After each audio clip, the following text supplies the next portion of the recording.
있죠. 요한 1서 오늘 주보에 있는 대로 요한 1서 3장 피도록 하겠습니다.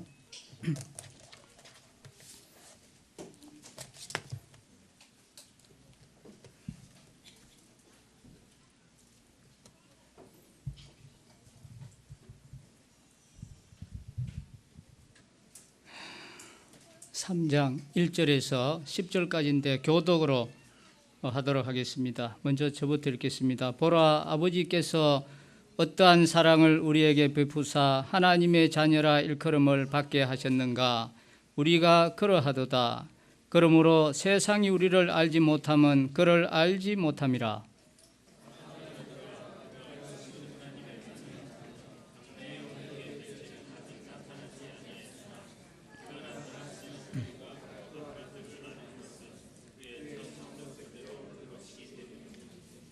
주를 향하여 이 소망을 가진 자마다 그의 깨끗하심과 같이 자기를 깨끗하게 하느니라.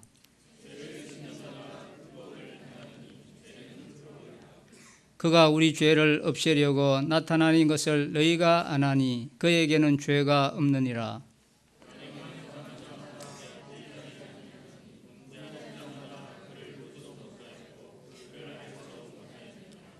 자녀들아, 아무도 너희를 미혹하지 못하게 하라. 의를 행하는 자는 그의 의로우신과 같이 의롭고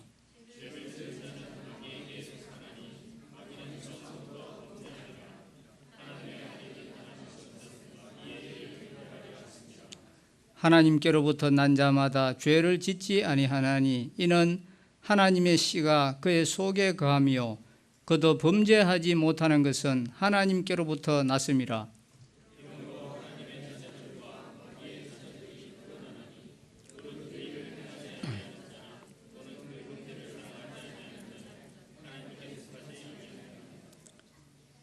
여기 10절까지 읽었습니다. 저는 이제 어제입니까? 아래가 803 갓바에 한번 올라갔습니다. 제가 대구에 살면서 지금까지 총 한 5번 정도 올라갔을까 이렇게 생각이 되는데 수원에서 동생 가족이 아직 대구에 와도 한 번도 이 803을 못 봐서 꼭 한번 보고 싶다 해서 올라갔습니다. 배낭을 하나 메고 올라가는데 그 돌계단이 참 쉽지 않더라고요. 힘들다 하는 생각이 들었고, 또 어떤 분은 아주 어린 아기를, 아주머니가 그 세대가 아주머니인데 어린 아기를 메고 이렇게 막 땀을 펄펄 흘리면서 올라가시더라고요.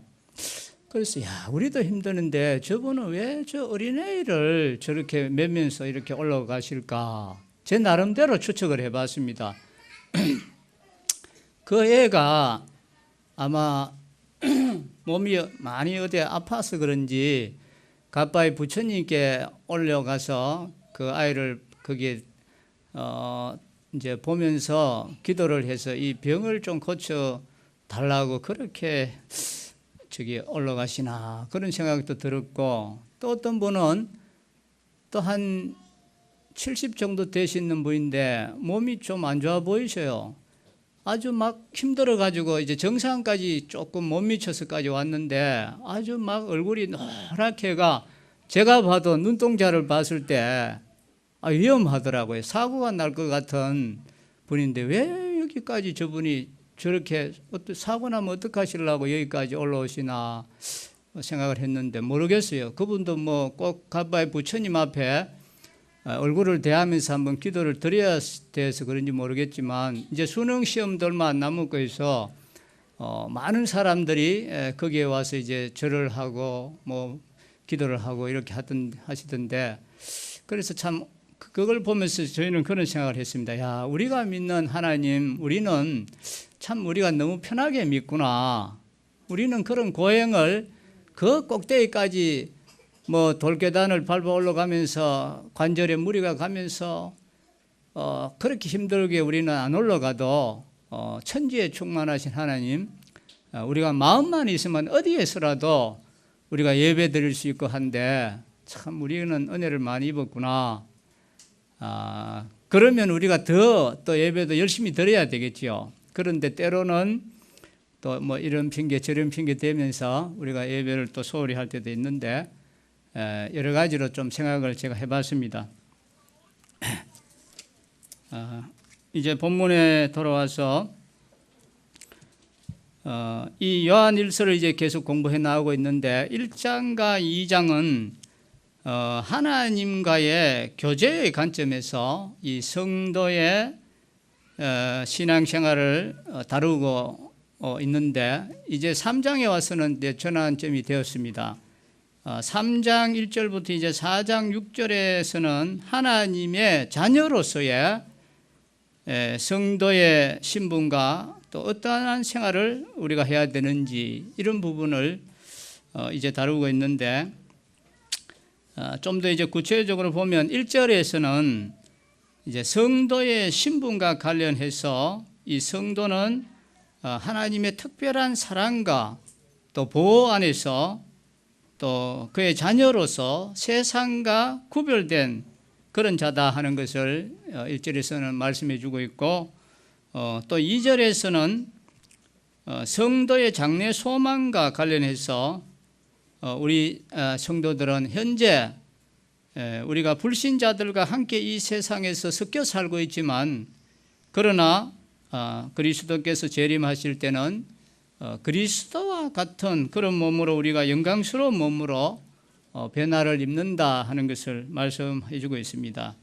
그리고 3절에서는 이제 그러면 성도는 현재의 삶에서 주님을 본받아서 성결한 삶을 살아가야 된다 하는 것을 이제 여기에서 말씀해 주고 있고 그리고 이제 또 4절 이하로 보면은 이제 그러한 성도들의 삶은 하나님께 불법을 행치 않는 것이어야 된다 이렇게 말을 합니다. 성도는 신분이 거룩한 하나님의 자녀인 만큼 또 하나님을 본받아서 우리의 삶도 거룩하고 또 순결하고 온전한 삶을 사는 데 힘써야 된다는 것을 이야기를 하고 있습니다. 우리 성도의 또 삶의 궁극적인 목표가 우리가 그리스도의 장성한 분량에 충만한 데까지 자라가는 것인 만큼 우리는 불법을 행치 아니하고 의를 행함으로써 또 하나님 안에 거하는 삶을 살아가야 한다 하는 그런 내용이지요. 또 그 뒤에 보면은 그리고 하나님께 속한 자와 마귀에 속한 자가 그 행실로 이제 구분되고 있다는 것을 보여주고 있습니다. 자, 이러한 이제 전체적인 내용이 있고 이제 좀 구체적으로 한 절 한 절 살펴보도록 하겠습니다. 자, 1절을 보도록 하십시다. 보라, 아버지께서 어떠한 사랑을 우리에게 베푸사 하나님의 자녀라 일컬음을 받게 하셨는가. 우리가 그러하도다. 그러므로 세상이 우리를 알지 못함은 그를 알지 못함이라 했습니다. 이 말씀은 그 29절에 보면 29절 한번 읽어보겠습니다. 너희가 그가 의로우신 줄을 알면 의를 행하는 자마다 그에게서 난 줄을 알리라 했습니다. 여기 29절에 하나님으로부터 난다는 그 말씀의 의미를 해석한 것이 바로 1절의 이 말씀입니다. 하나님으로부터 난다 하는 그 말은 하나님의 자녀가 되었다 하는 이제 그런 의미가 되겠습니다. 그것은 오직 하나님의 놀라운 사랑의 결과다 하는 것입니다. 다시 말해서 우리 인간은 자기의 어떤 노력이나 또 공로를 통해서 하나님의 자녀가 되는 자격을 얻는 것이 아닙니다. 이것은 인간에 대한 하나님의 그 사랑의 결과로 하나님의 자녀가 되는 선물을 받았다는 그런 말씀입니다. 하나님께서 위대한 사랑을 우리에게 주셔서 우리가 하나님의 자녀라고 인크름을 받았다고 하는 이 1장은 일종의 그 문장으로 말하면 어떤 문장입니까? 평서문입니까? 의문문입니까? 감탄문입니까?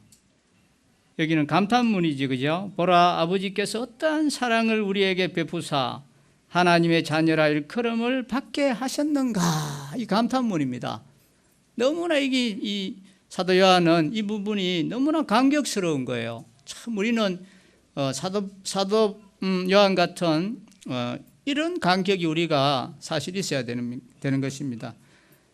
그러면 우리를 하나님의 자녀되게 하는 그 사랑이 무엇이냐는 것입니까? 무엇이냐는 것입니다. 세상 사람들이 사랑하는 사랑에는 다 이유가 있습니다. 공부를 잘하니까 사랑하고, 인물이 잘나서 사랑하고, 또 무슨 자격이 되니까, 갖추었으니까 사랑하고, 이런 것이 세상의 사랑인데, 그런데 하나님의 사랑은 다른 것이죠. 우리가 아직 죄인 되었을 때에 그리스도께서 우리를 위하여 죽으심으로 하나님께서 우리에게 대한 자기의 사랑을 확정하셨느니라 했습니다. 인간은 원래 하나님의 말씀을 어겼지요. 또 하나님과 어떤 관계가 되었습니까? 원수 관계가 되었지요. 또 하나님으로부터 멀리 떨어져 있는 그런 존재가 되었습니다. 이렇게 멀리 떨어져 있는 이러한 가운데서 우리 하나님께서 이것을 회복하시기 위해서 대가를 치러야 했습니다. 그것은 자기의 아들을 십자가에 못 박혀 죽게 해서 십자가의 화목제물이 되게 했으므로 이제 인간과 화해할 수 있도록 그런 길을 열어놓았습니다. 이 사실을 믿는 자들을 당신의 자녀로 삼으신 것입니다. 하나님의 사랑이 예수 그리스도의 희생을 통해서 이렇게 나타났다고 했습니다. 하나님과 우리가 어떤 법적인 계약을 맺어서 영적인 부모와 또 자식의 관계가 성립된 것이 아니라 이것은 하나님 편에서의 일방적인 사랑과 희생을 통해서 그 사랑이 우리에게 주어졌다는 것입니다. 그래서 요한 사도는 인간적으로 이해할 수 없는 하나님의 일방적인 사랑에 대해서 지금 감격하고 있습니다. 우리도 이런 말씀을 대할 때 우리가 감격할 수 있는 그런 마음의 자세가 되면 좋겠습니다. 여기에 이러한 사랑을 이루어진 하나님과 우리 성도들의 관계를 세상은 결코 안다고 했습니까? 모른다고 했습니까? 이 말씀에 보면 모른다고 했죠. 알 수 없다고 했습니다. 여기 세상은 바로 무엇을 이야기합니까? 하나님의 사랑을 모르고 살아가는 세상 사람들을 이야기하는 것입니다. 빛이 어두움에 빛이 돼 어두움이 깨닫지 못하더라 하고 이렇게 말씀을 했습니다. 이 세상의 진정한 외계인은 외계에서 온 존재가 아니라 누가 외계인입니까? 우리 그리스도인이 외계인인 것입니다. 중생해서 하늘에서 온 새로운 본성을 받은 이 그리스도인들, 그들의 구주와 하늘 아버지와 비슷한 성품과 생활 방식을 보여주는 이 사람들이 그리스도인들 아닙니까? 이러한 사람들은 구원받지 못한 사람들에게 볼 때는 낯선 사람이에요. 세상에 속한 일이 아닌 사람처럼 보이는 거예요. 그래서 우리 그리스도인들을 하나님이 우리를 뭐라고 했습니까? 이 땅에서 우리는 뭐라고 했어요? 주인이라고 했습니까? 우리는 나그네라 했습니다. 거류인이다, 행인이다 이렇게 말을 했습니다. 그 말씀은 맞는 말씀입니다. 주 예수님은 땅에서 나시지 아니했고 또 우리 거듭난 성도들도 마찬가지입니다. 우리는 땅에서 난 것이 아닙니다. 하나님께로부터 났습니다. 하나님께서 어두운 가운데 있는 세상 사람들에게 하나님의 자녀가 되는 사랑을 베풀어 주셨지만 이 세상 사람들은 하나님의 사랑을 깨닫지 못했다 그랬습니다. 깨닫지 못했다. 그래서 하나님의 자녀도 당연하게 또 알 수도 없는 것입니다. 그래서 사도 바울은 신령한 것은 신령한 것으로 분별할 수 있다고 했습니다. 육에 속한 세상 사람들은 영에 속한 빛의 자녀들을 알지 못한다고 했습니다. 그러므로 여러분, 우리로 하여금 하나님의 자녀가 될 수 있도록 하신 그 하나님의 사랑에 우리는 감격하고 감사합시다. 세상 사람들은 나를 몰라도 오직 주님만은 나를 알아주시니 우리는 이 세상을 넉넉히 이겨가는 성도가 될 수 있기를 바랍니다. 세상 사람 날 부러워 아니하여도 나도 역시 세상 사람 부럽지 않네. 하나님의 크신 은혜 생각할 때에 할렐루야 찬송이 절로 나도다. 우리 앞선 성도들은 참 이런 찬송을 부르면서 어려움들을 잘 극복해 나갔습니다. 자, 2절을 보십시다. 사랑하는 자들아, 우리가 지금은 하나님의 자녀라. 장래에 어떻게 될지는 아직 나타나지 아니하였으나 그가 나타나시면 우리가 그와 같을 줄을 아는 것은 그의 참모습 그대로 볼 것이기 때문이다 했습니다.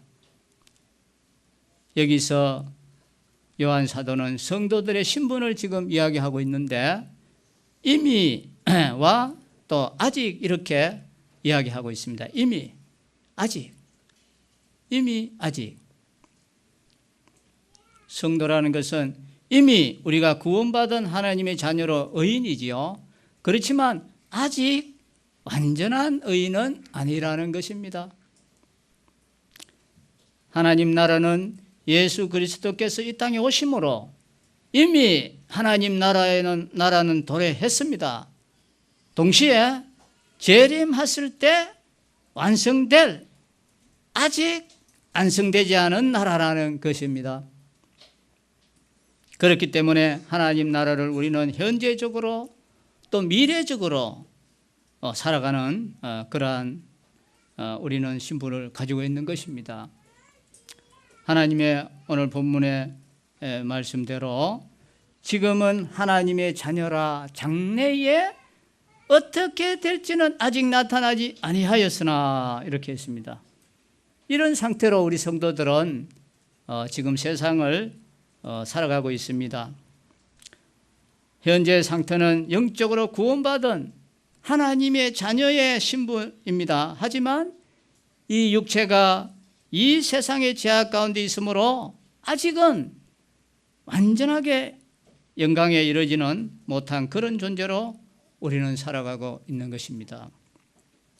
그러나 여기 말씀에서 그리스도가 다시 오실 때 성도들의 상태가 그리스도와 같은 영광스러운 몸으로 바뀐다는 것입니다. 현재를 살아가는 성도들의 미래의 우리의 희망이고 그러한 소망인 것입니다. 그래서 바울은 그가 만물을 자기에게 복종케 하실 수 있는 자의 역사로 우리의 낮은 몸을 자기 영광의 몸의 형체와 같이 변케 하시리라 이렇게 말씀을 했습니다. 우리 성도의 미래적인 모습은 바로 그리스도와 같은 영광의 몸의 모습으로 변케 된다는 것입니다. 그렇다면 성도는 지금 이 땅에서 삶을 어떻게 살아야 되겠습니까? 하나님께서 하나님의 나라를 유업으로 이어받은 완전한 하나님의 상속자가 되는 날까지 우리는 이 땅에서의 삶을 어떠한 자세로 살아야 되겠습니까? 이 땅에 사는 동안 주님의 재림을 사모하면서 주님께서 걸어가신 섬김의 삶을 우리가 살아가야 되겠지요. 섬기는 자가 된다고 해서 천대받는 것이 아닙니다. 온유한 자가 땅을 차지한다고 성경은 말씀하고 있습니다. 강포한 자가 땅을 차지하는 것이 아닙니다. 성도는 미래적인 소망에 대한 믿음을 가지고 우리는 인내함으로써 이 현재의 삶을 살아가야 하는 것입니다. 그래서 바울은 로마서 8장 17절에서 자녀이면 또한 후사 곧 하나님의 후사요 그리스도와 함께한 후사니 우리가 그와 함께 영광을 받기 위하여 고난도 함께 받아야 될 것이니라. 이렇게 말씀하고 있습니다. 성도는 그리스도의 영광의 자리에 동참하기 위해서 현재적인 고난을 굳건히 견뎌내야 된다 하는 그런 말씀을 하고 있습니다. 예수님께서 부활하셔서 어떤 몸으로 변화되었습니까? 부활하셔서 제자들이 문을 닫고 있는데도 거기에 들어왔습니다. 문을 안 열어도 돼요. 안 열어줘도 됩니다. 문을 안 열고도 들어오실 수 있는 그런 몸으로 변화되었습니다. 또 잡수시지 않아도 배고프지 않고 그런 영화로운 몸이 된 것입니다. 이와 같이 우리의 몸도 변화받는다는 그런 말씀입니다. 그 영화로운 몸으로 변화받는 것이 우리의 소망 아니겠습니까? 천국이 아무리 좋다 한들 이 땅의 몸 그대로 간다면 천국에 어울리지 못한 몸이라서 어딘가 모르게 불편할 것입니다. 잔치집에 누더기 옷을 입고 간 것과 같아서 불편할 것입니다. 잔치집에 어울리는 옷을 입고 가야 되는데 다른 사람들은 다 잔치집에 어울리는 옷을 입었는데 나만 누더기 옷을 입고 있다면 얼마나 불편하겠습니까? 얼른 빠져나가고 싶은 그런 마음이 들겠지요. 천국이 좋다 한들 천국에 어울리는 몸으로 우리가 변화를 받지 못한다면, 이 땅에 있는 몸 그대로 가지고 간다면, 절름발이 몸 그대로 간다면, 늙은 몸 그대로 간다면, 병든 몸 그대로 간다면 영원히 사는 천국에서 영원히 병든 몸으로, 불구자로 늙은 몸으로 살아야 하니 그것이 천국이 천국답겠습니까? 불갑을 썩을 우리 몸은 썩지 아니함을 입어서 갑니다. 변화된 몸으로 갑니다. 영화로운 몸으로 갑니다. 천국에 어울리는 영화로운 몸으로 변화되어서 간다는 것입니다. 자, 3절 보십시다. 주를 향하여 이 소망을 가진 자마다 그의 깨끗하심과 같이 자기를 깨끗하게 하느니라 했습니다. 그리스도의 재림의 때에 주님과 같은 영광의 몸이 될 성도들이 그러면 이 땅에서 우리가 어떤 삶을 살아야 되느냐 하는 것입니다. 성도는 주님의 영광된 모습으로 변모되기 전까지 이 땅의 삶을 여기에 어떻게 살으라고 했습니까? 아무렇게 살아도 됩니까? 어떻게 살으라고 했지요? 어떻게라고 했습니까? 깨끗하게 했죠. 순결하게 살아야 된다는 것입니다. 우리 주님께서 우리를 향하여恩하시는 것이 바로 이것입니다. 그분은 우리가 순결하기를 원하십니다. 왜 그렇습니까? 주님 자신이 순결하시고 주님 자신이 거룩하시고 주님 자신이 온전하신 분이기 때문에 그런 것입니다. 순결하다 하는 말은 신랑과 신부의 관계에서 우리가 생각해 보면 신랑과 신부가 이제 상대방을 자신의 동반자로 맞아들이기 위해서 몸과 마음을 깨끗하게 유지해야 하는 것입니다. 신부를 맞이하는 신랑이 다른 여자를 마음에 두고 있다든지 아니면 반대로 신랑을 맞이하는 신부가 다른 남자를 생각하고 있다면 그 사람이 온전한 혼인관계가 형성될 수 있겠나 하는 것입니다. 마찬가지로 이 땅을 살아가면서 신랑 되시는 예수님을 기다리는 신부들로 우리가 많이 비유되고 있는데 성도들 역시 그분을 맞이하기 위해서 우리의 몸과 마음을 성결히 유지해야 한다는 것입니다. 순결하다 하는 말은 죄를 짓지 아니하는 상태를 이야기합니다. 그러므로 주님이 다시 오실 것이라는 희망과 기다림에 가득 차 있는 우리 성도는 결코 이 세상과 짝이 되어서 죄를 지으면서 살아갈 수 없다는 것입니다. 이것은 우리 성도들에게 있어서 이것은 선언적인 그런 정의고 또 동시에 명령적인 정의인 것입니다. 주님 안에 거하는 성도는 죄를 지으면서 살아갈 수 없다 하는 이 선언인 것입니다. 또 동시에 죄를 짓지 않기 위해서 날마다 끊임없이 애쓰고 힘써야 된다고 하는 힘쓰라는 명령인 것입니다. 그래서 6절에서 그 안에 거하는 자마다 범죄하지 아니하나니 범죄하는 자마다 그를 보지도 못하였고 그를 알지도 못하였느니라. 이렇게 성도로 하여금 범죄치 말도록 촉구하는 그런 말인 것입니다. 우리가 깨끗한 사람과 악수하려면 어떻게 해야 됩니까? 우리 손이 깨끗해야 되겠지요. 손이 더러우면 주눅이 들어서 이 손을 제대로 펴지를 못합니다. 우리는 양심상 상대방이 악수를 청해도 손을 내밀 수가 없는 것입니다. 그날이 되면 주님께서 지옥으로 가라고 말씀하지 않아도 죄인은 도저히 거기에 자기가 어울리지를 못해서 주눅이 들어서 자기 스스로 지옥으로 향하여 들어가야 될 것입니다. 천국에 도무지 어울리지 않기 때문에 자기는 그렇게 가야 되고 주님 앞에서 아무 할 말이 없기 때문에 주님의 재림을 삼아야 사는 사람과 함께 거기에 있을 수가 없는 것입니다. 그래서 구원받은 성도는 이제 섬기는 자가 되고 또 하나님 앞에서는 거룩한 삶을 살아가야 되는 것입니다. 그러므로 우리는 이제 이 땅에서 순결한 삶을 살도록 우리가 애쓰고 또 힘써야 되는 것입니다. 세상 사람들과 달리 하나님께 소망을 둔 자들이고 썩어 없어질 것들에 소망을 둔 어리석은 자들이 아닌 것입니다. 우리 부모님들은 이제 자녀들이 고등학교에 올라오면 많은 관심을 갖습니다.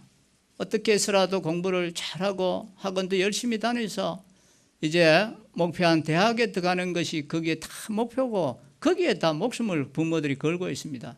그래서 고3 되면 보충 수업을 가고 학원에 가는 것은 좋은데 교회에 빠지는 것은 그거 별로 신경 안 씁니다. 교회는 시험 치고 이제 대학에 가면 열심히 다니면 돼.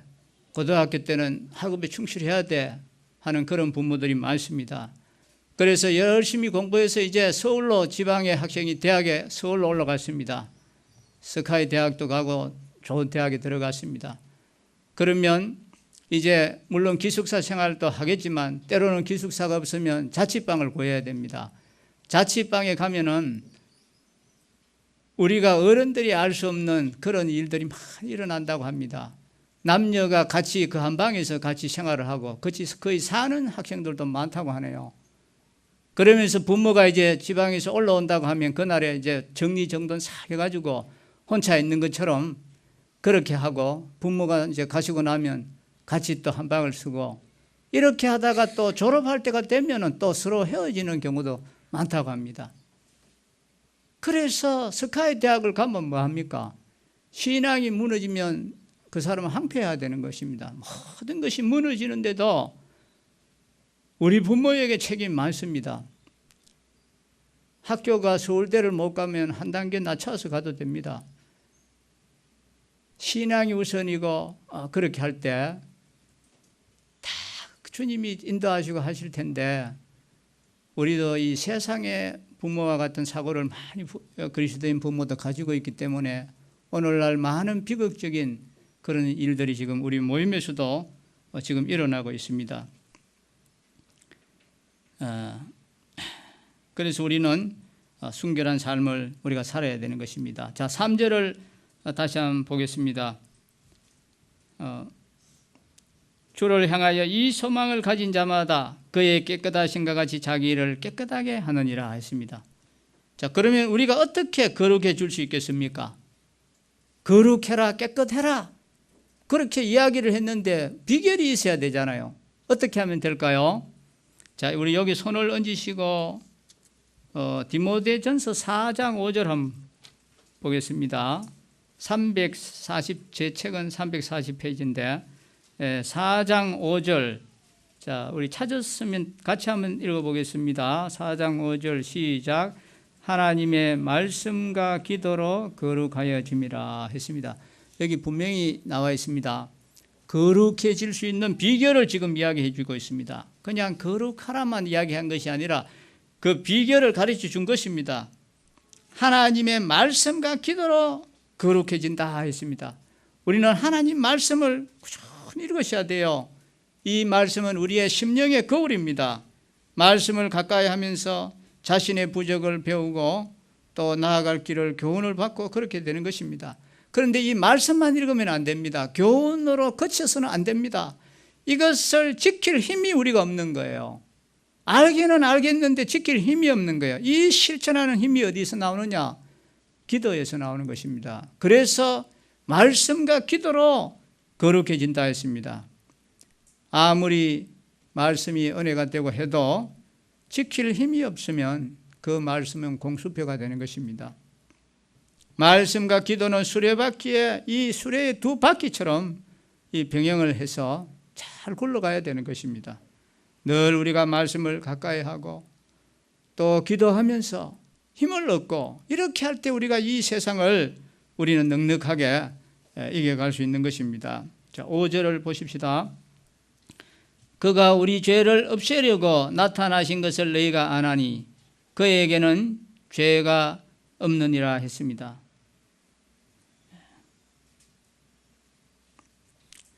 이 말씀은 4절에서 사도 요한은 죄가 불법이라고 이렇게 이야기를 했습니다. 그러면서 이제 여기에서 그리스도께서 우리 죄를 속하기에 오셨다 이렇게 말씀을 하는 것입니다. 여러분, 예수 그리스도는 우리의 죄를 속하셨습니다. 이것은 너무도 학고불변한 기독교의 진리입니다. 그 속죄 사역은 인간적인 머리로 이해되는 것이 아니라 이것은 하나님의 지혜에 기초해서 이해되는 것입니다.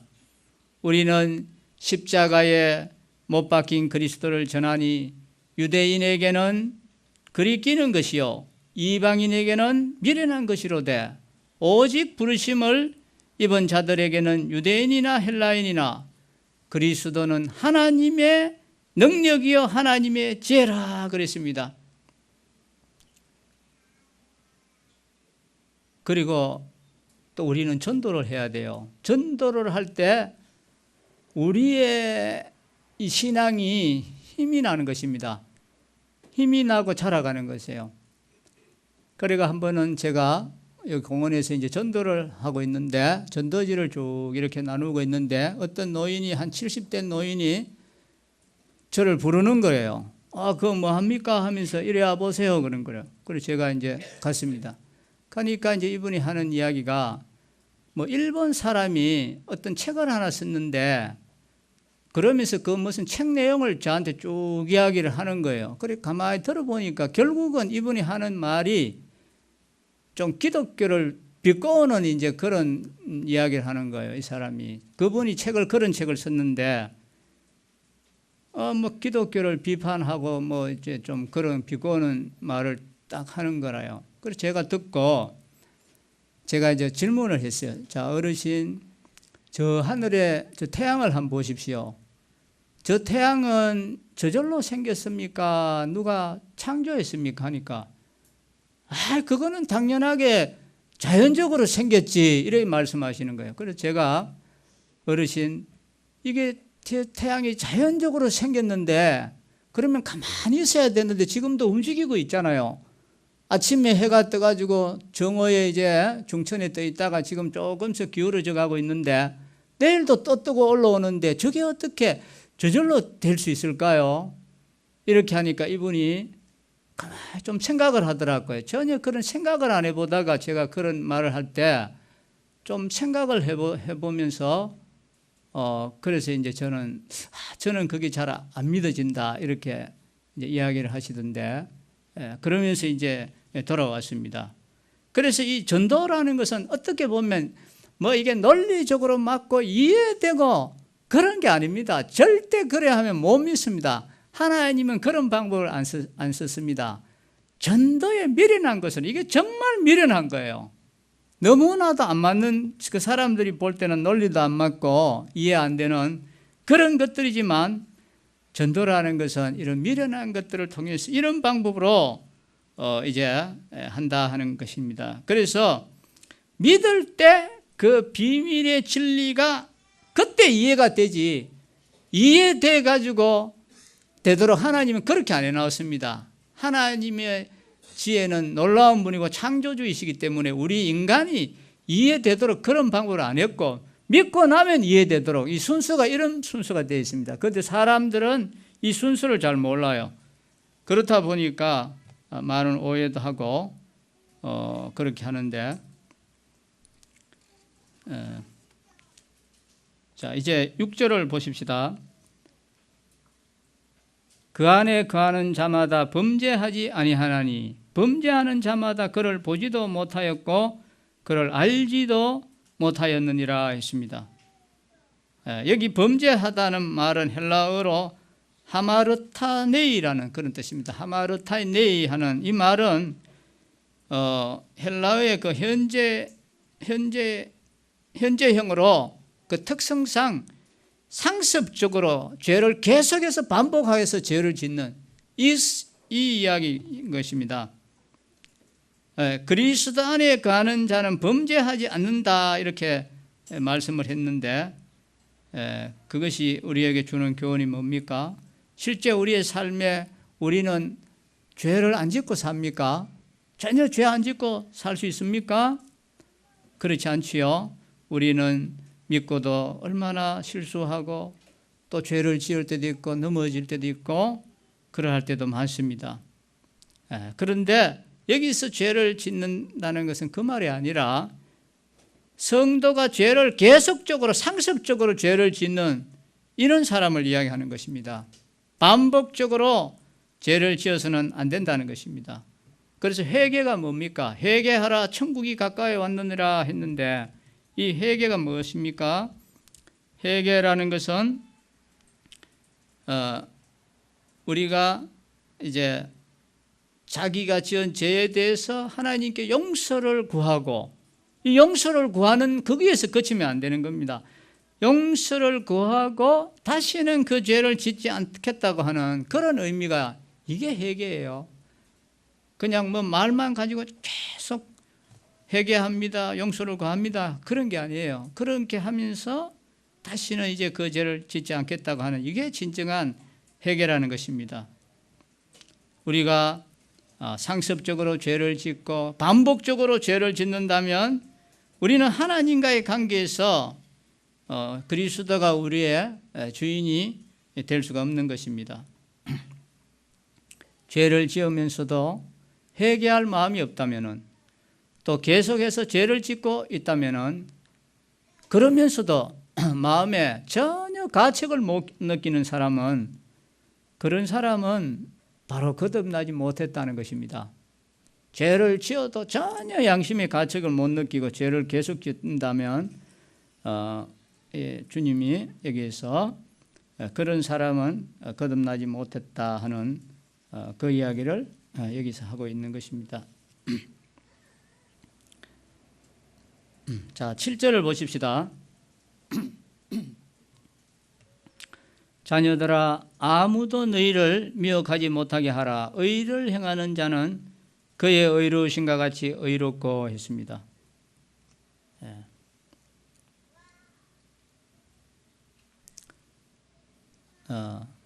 성도들이 왜 그러면 유혹에 넘어가는 것입니까?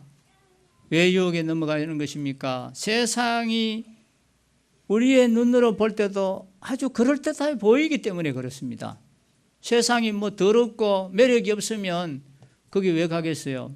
그럴듯하고 매력이 있고 끌리고 아름답고 이렇게 하니까 거기에 따라가는 것입니다. 그런데 우리가 거기에 올무에 한번 빠지면 나오기가 어렵다는 것입니다. 이 나폴레옹이 이제 프랑스 군대를 이끌고 이집트를 이제 점령하기 위해서 긴 그 사막길을 걸어가고 있을 때 물이 없어서 이 군인들이 굉장히 갈증으로 목말라 했습니다. 그러다가 이제 한참 가는데 앞에 있는 병사가 물이다 하고 이제 고함을 질렀습니다. 이 사람들은 이제 피곤과 갈증 속에서 아주 그 지쳐있는 눈으로 그 지평선을 바라보았을 때 호수처럼 생긴 그 물체가 눈에 아른거린 것입니다. 그래서 이제 열심히 그쪽을 향해서 달려갔습니다. 그런데 가면 갈수록 이 호수는 멀어졌고 극기하는 자취를 완전히 감춰버린 것입니다. 그래서 그들의 갈증은 훨씬 더 이전보다 더 심해졌고 그들이 본 것은 이 시원한 물이 고여있는 푸른 호수가 아니라 사막의 신기루였다는 것입니다. 이와 같이 죄악된 세상은 우리가 보기에 그것이 환상적이고 덧없어 보이고 사람의 영혼을 미혹해 하는 이 신기루와 같다는 것입니다. 잡힐 듯 하면서도 잡히지 않는 그것이 세상의 모습입니다. 겉으로 보기에 세상은 아름답고 그것에도 분명한 생명이 있을 것 같지만 그러나 그것은 환상이고 또 사단의 조정을 받고 있는 신기루에 불과하다는 것입니다. 사람들은 우리를 유혹합니다. 여기는 아름다운 곳이고 즐거운 곳이라고 유혹을 합니다.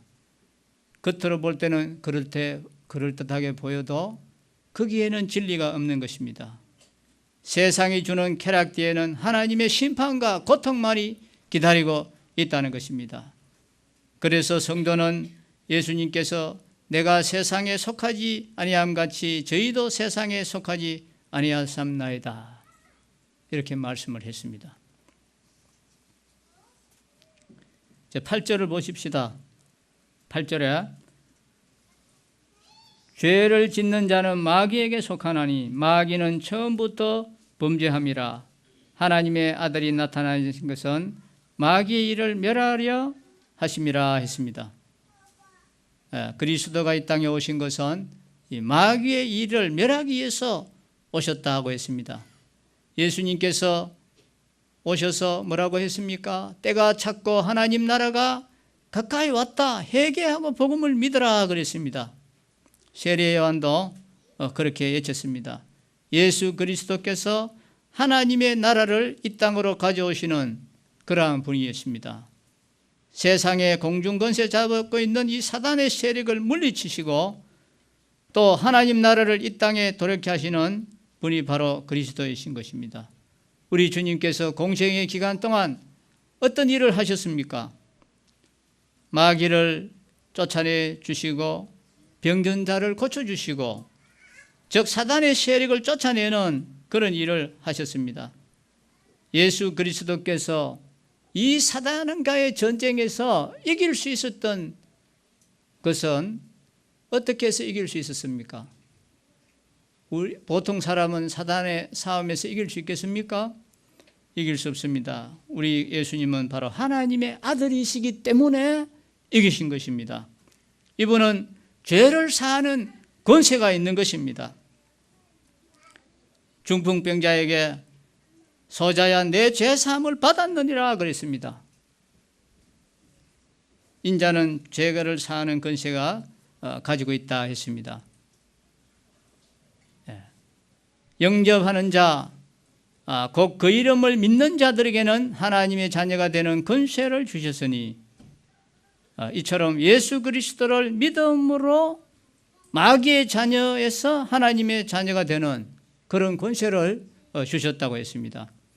요한계시록 3장 20절에도 보면 볼지어다 내가 문 밖에 서서 두드리노니 누구든지 내 음성을 듣고 문을 열면 내가 그에게로 들어가 그와 더불어 먹고 그는 나와 더불어 먹으리라 했습니다. 그래서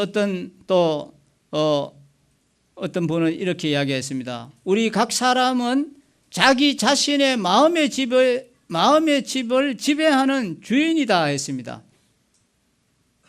마음은 자기 자신의 요새고 그 요새의 문은 각 개인에 의해서 열려져야만 한다고 했습니다. 각 사람은 마음의 문을 열지 않을 수 있는 권한도 있고 특권도 자기가 다 가지고 있습니다. 그렇지만 만약에 그것을 열기를 은하지 않는다면 그는 비참한 지배자로서 그가 누릴 수 있는 축복을 어리석게도 놓치고 만다고 했습니다.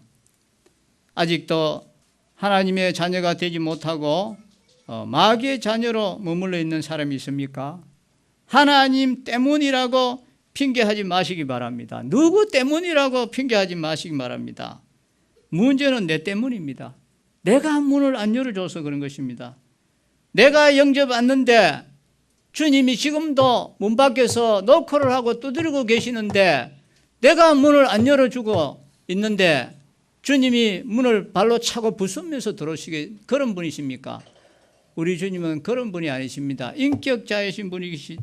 그거는 절도요 강도라고 했습니다. 이런데 우리는 혼돈하지 마시기 바랍니다.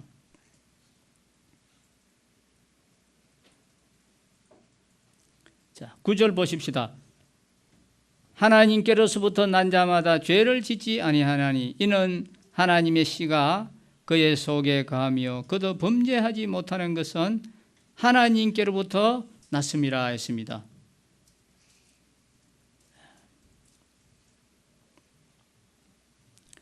하나님께로부터 난 자라 말은 정말하면 거듭난 자라 말입니다. 거듭난 자.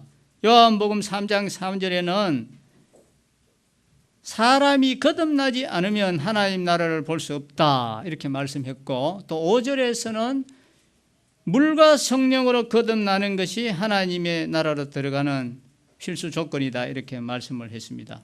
하나님으로 거듭나지 않으면 하나님의 백성이 되지 못한다는 것입니다.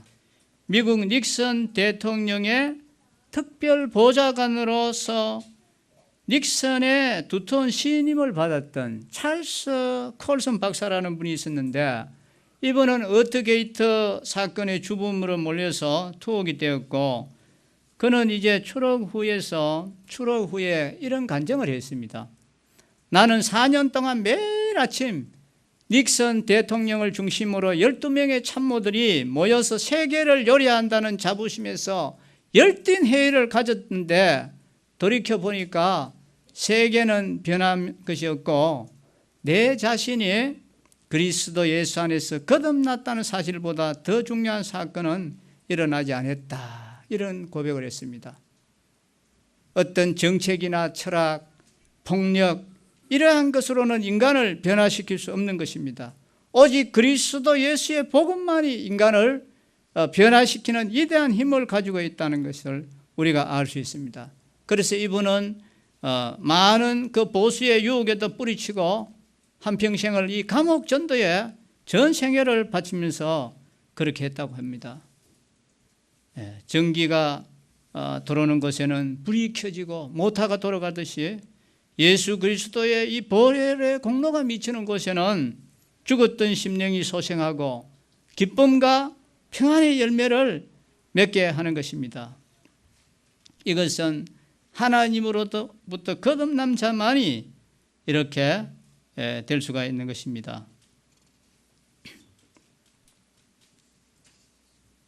자, 10절 보겠습니다. 마지막으로 이러므로 하나님의 자녀들과 마귀의 자녀들이 드러나나니 물은 의를 행하지 아니하는 자나 또는 그 형제를 사랑하지 아니하는 자는 하나님께 속하지 아니하니라 했습니다.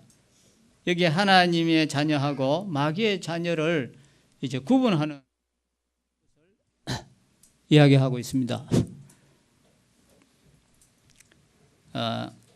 그것이 뭡니까? 의를 행하는지 또 형제를 사랑하는지 이걸 보라는 것입니다. 물론 그렇다고 해서 사도 요한이 이 행위만을 가지고 하나님의 자녀와 마귀의 자녀로 구분하는 기준점으로 삼고 있는 것은 아닙니다. 다만 성령으로 거듭난 사람은 이런 삶의 행위에서 이런 것들이 나타난다고 하는 것입니다. 의로운 삶, 형제를 사랑하는 삶, 이런 것들이 나타난다고 했습니다.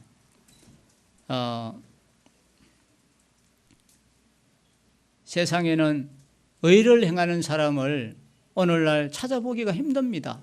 더 어렵습니다. 아테네의 철학자였던 디오게네스라는 이분이 어느 대낮에 등불을 켜들고 길거리에서 무엇인가를 열심히 찾고 있었습니다. 그래서 시민들이 너무나 이상해서 디오게네스에서 무엇을 찾고 있습니까? 물을 때 나는 사람을 찾는다고 했습니다. 그래서 시민들이 너무 놀라서 이 대낮에 등불을 켜들고 왜 찾느냐고 물었습니다. 그때 이분은 사람다운 사람을 찾지 못해서 등불을 들고 길거리에서 헤매어 보았지만 끝내 의인을 찾지 못했다, 이런 이야기를 했습니다. 지금 이 지구에는 60억 이상의 인구가 살고 있습니다. 그 중에도 유명 인사들이 많이 있습니다. 그럼에도 불구하고 이 사회는 어떻습니까? 많은 사람들이 참된 생활을 외면하고 인기와 명예의 길로만 찾아가고 또 고생과 수고를 따르는 그런 것을 원하지 않습니다. 오히려 타인으로부터 칭찬을 받고 자기의 욕구 충족을 위해서 나아가는 것입니다. 그래서 이 거창고등학교는 그 기독교 학교인데 여기 보면은 직업 선택을 할 때 학생들에게 10계명을 준 게 있어요. 거기 보면 학생들은 이런 길을 택해라고 했습니다. 이런 직업을 택해라고 했습니다. 월급이 적은 쪽을 택해라 했습니다. 또 내가 은하는 곳이 아니라 나를 필요로 하는 곳을 택하라 했습니다. 그리고 모든 것이 갖추어진 곳을 피하고 처음부터 시작해야 하는 곳으로 가라 했습니다. 승진의 기회가 거의 없는 곳을 택하라 했습니다. 다투어 모여드는 곳은 절대 가지 말고 아무도 가지 않는 곳으로 가라고 했습니다.